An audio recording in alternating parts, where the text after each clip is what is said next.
मैं जब 14 साल का था, स्कूल में था, सुबह ज्योग्राफी की क्लास में था, मैं पढ़ रहा था और मेरी एक टीचर आई, अंदर आई और उसने कहा, राहुल तुम्हें प्रिंसिपल बुला रहा है।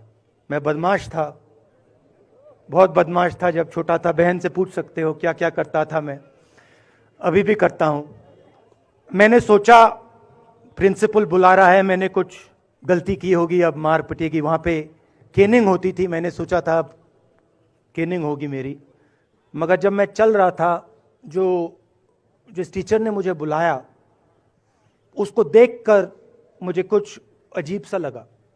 और जब मैं प्रिंसिपल के ऑफिस पहुंचा तो प्रिंसिपल ने कहा, राहुल तुम्हारे घर से फोन कॉल है। और जब मैंने उसके शब्द सुने मुझे पता लग गया कुछ गलत हो गया है।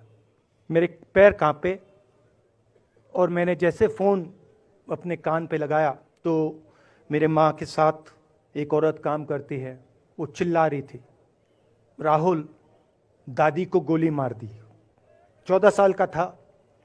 देखिए, ये जो मैं कह रहा हूं, ये बात प्रधानमंत्री को नहीं समझ आएगी, ये बात अमित शाह जी को नहीं समझ आएगी, ये बात डोवल जी को भी नहीं समझ आएगी, मगर ये बात कश्मीर के लोगों को समझ आएगी, ये बात सीआरपीएफ के लोगों को समझ आएगी, ये बात आर्मी के लोगों को समझ आएगी, उनके परिवारों को समझ आएगी।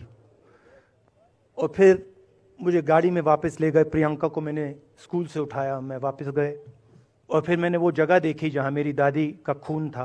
पापा आए, माँ आई। माँ बिल्कुल हिल गई थी, बोल नहीं पा रही थी। तो जो हम लोग हैं जिन्होंने हिंसा देखी है,